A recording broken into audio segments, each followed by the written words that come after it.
Imagine for a moment that you and your loved ones are in danger. Someone or something is threatening the safety and security of your home and family. So what do? Any sensible person would seek to put an end to that threat if possible. So, expanding on that idea, should we take military action against a foreign threat in order to keep our people safe? It seems like a reasonable response. That is, until you consider the perspective of the people that you consider to be a threat.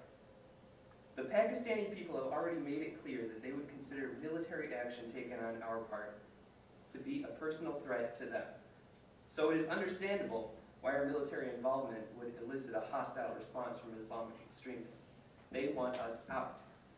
The broken factions will unite to extinguish a foreign threat, which will make terrorists stronger and even more detrimental to our ultimate goals of encouraging a strong democratic state and helping the Pakistani government to support and protect its people. The truth is that our interests do align much better than one would think. The United States and Pakistan share a primary goal of protecting the safety and livelihood of its people. We want terrorists out of Pakistan, and we agree that the best way to achieve this is through infrastructure building and helping Pakistan to develop. While it may be true that powerful military action on our part will suppress immediate threats to our society, we cannot pursue such an extreme course of action because it does nothing to solve the root problem, and treating only the symptoms will be harmful to both American soldiers and innocent Pakistanis. Ms. X compared the problem of the Taliban and Al-Qaeda to an infection, and she's right. But just as an infection spreads, the problem of terrorism will continue to spread unless it is completely eradicated, which the pro-side admitted themselves that their plan cannot achieve. So, like I said, military operations will most likely eliminate threats, but they will definitely not create stability in the region. Such stability can be obtained by targeting the root problem of poverty and Islamic disillusionment, which violence on our part only exacerbates. As my colleagues have already mentioned, the Pakistani people are not very fond of the United States government right now, and it's hard to blame them. We have not been approaching this problem in the best way possible. Our policy of late is fighting hostility with powerful military backlash, while it is clear that you cannot create a strong national sovereignty by oppressive military action, but by strengthening the lives and livelihood of its people. If our goal is to end the threat to our country, cooperating with the Pakistani government is the only hope of achieving it. As for how we can cooperate with their government while keeping the best interests of the Pakistani people in mind, civilian development and education are the keys to fighting the root problem of terrorism at its core.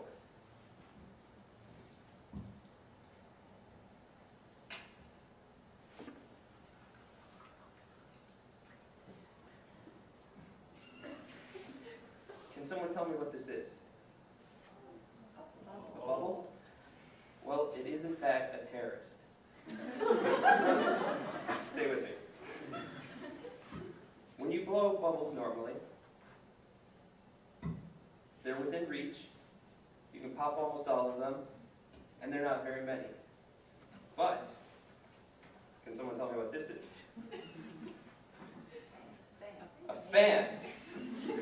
You may think it's a fan, it looks like a fan, it works like a fan, but it is in fact, you see what it is? It is in fact U.S. military interference with a low public support from the Pakistani end. Feels good, right? If you combine U.S. military interference with low public support, look what happens to the terrorists. They go after. Alright, let's try this again.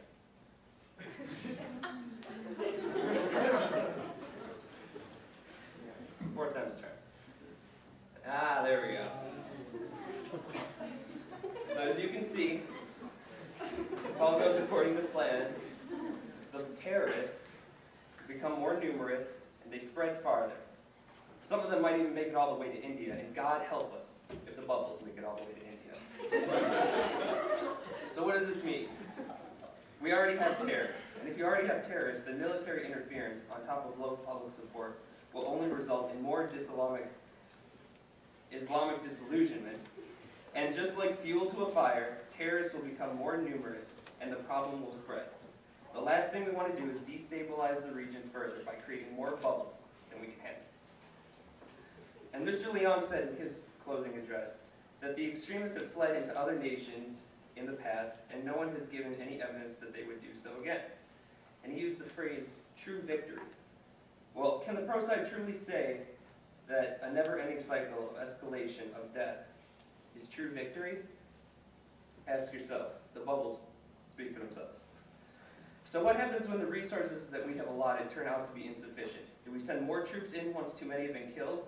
Do we continue to irresponsibly spend money that can be used to better the lives of Pakistani people and help them to help themselves? Ladies and gentlemen, walk out this door, because our plan will treat the disease rather than the symptoms. Our plan will help our situation without leaving the Pakistani people out to dry, and our plan will improve the lives of the people by promoting education and infrastructure development. Our plan will suppress terror in a hostile environment without fear of escalation. Thank you for your time. Here then the resolution. In order to subdue al-Qaeda, American forces should, when necessary, conduct military operations into Pakistan.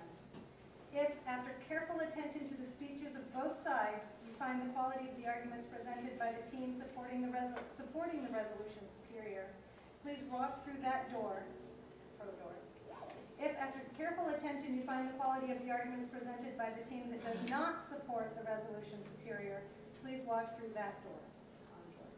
We will meet in the Commons for the results. In the matter of the resolution, in order to subdue al-Qaeda, American forces should, when necessary, conduct military operations into Pakistan. For the pro side, 32. For the con side, 40. The resolution fails. Thank you, and see you for the next debate Thursday at 6:30.